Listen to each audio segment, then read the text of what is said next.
Today, on Iron Toots Gaming, we are going to discuss how to create game pieces in Toy Box Wars so that you can play with any toy, miniature, model, or object you can think of.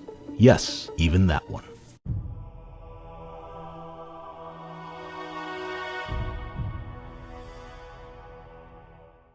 Welcome to Iron Toots Gaming. I'm your host, the Iron Toots. Today, I'm going to invite you into the exciting world of Toy Box Wars, our first play anything, anywhere, at any scale, strategy wargame. Toy Box Wars works with any object you can think of. Action figures, toy vehicles, miniatures, scale models, even custom-built objects are playable in Toy Box Wars. The procedure for building game pieces is the same for any object you want to use. For example, say you wanted to use the robot I custom built for the Iron Toots website. The first step is to determine the game piece's defining distance, or DD. Examine the toy, miniature, model, or object you wish to use and divide it into three measurements: length, width, and height. The defining distance will be the largest of the three, such as the height of our robot friend, who is 2 inches tall. Note this value down, it will be important later. Instead of using army lists, game pieces in Toy Box Wars are built by the players using a points buy system. Movement, attack, and defensive characteristics are all bought using abilities listed in the game piece design section of the rulebook. For example, a build for our robot friend could look something like this: 1 point base, which all game pieces need to spend, which grants it 1 hit point. The upright movement ability for another point, which gives it a movement of 3. For offense, it is equipped with an autocannon for 9 points, a mechanical claw for 9 points, and a rocket pod for 13 points. For defense, we'll count the robot as having extra armor level 2, which has a points cost multiplier instead of a points cost amount, in this case a multiplier of 1.5. The total base cost of our robot works out to be 1 plus 1 plus 9 plus 9 plus 13 times 1.5, or 49.5, which we will round to 50 points. The weapons listed above are not drawn from a standard list in Toy Box Wars, but are also custom built by the players themselves, using a list of abilities with advantages and disadvantages.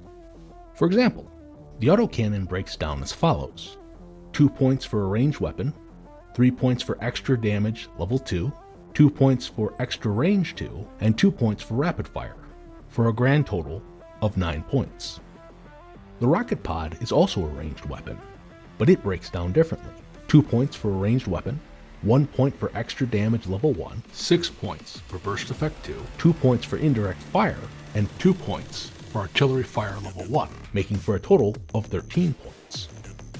This particular build makes the robot a well-rounded game piece, capable of short, medium, and long-range combat. Using the same game piece, with different abilities, advantages, and disadvantages, the robot would behave and cost very differently. Now, before using this robot in a game of Toy Box Wars, the players will need to decide on the base defining distance, or BDD, the game will be played in. All distances in Toy Box Wars are listed in BDDs, which gives the game its scalability. For example, a basic ranged attack can shoot a distance of 10. 10 what exactly?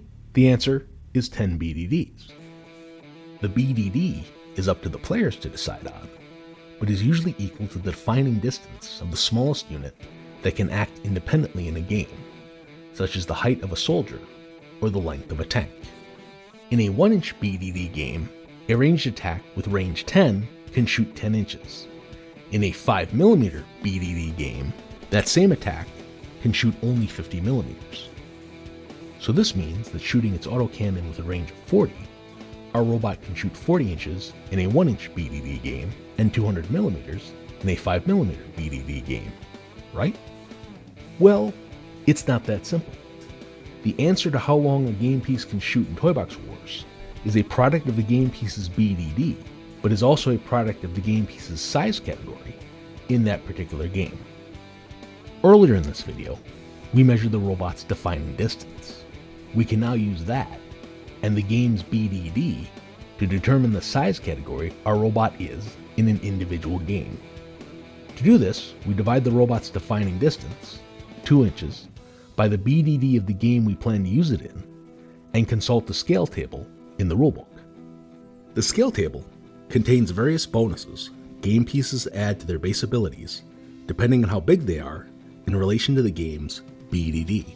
It also contains a multiplier, which is applied to the game piece's base points cost to determine its final points cost when used in an individual game. So, using this 2-inch miniature, our robot ends up being size category 1 in a 2-inch game, size category 2 in a 1-inch game, and size category 4 in a 5mm game. The robot's abilities are unadjusted in a 2-inch BDD game. It has 1 hit point, no bonuses to attack or defense beyond its basic abilities, and uses its basic dice for damage. Its points cost is unadjusted at size category 1, costing 50 points to play. In a 1-inch BDD game, our robot friend is more impressive, now played at size category 2. It has 4 hit points, a +1 bonus to damage its enemies, who subtract 1 from their rolls to damage it. It rolls additional dice beyond its weapon's base value when attacking its opponents. However, size category 2 game pieces have a ×3 points multiplier, increasing the robot's cost to 150 points. In a 5mm BDD game, our 2-inch robot is now size category 4. It now has 15 hit points, a +3 bonus to damage, and its enemies subtract 3 from their rolls to damage it.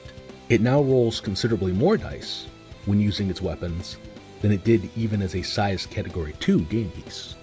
It also gains a ×2 modifier to both movement and ranged attack distances, so that range 40 autocannon now shoots 400mm instead of 200.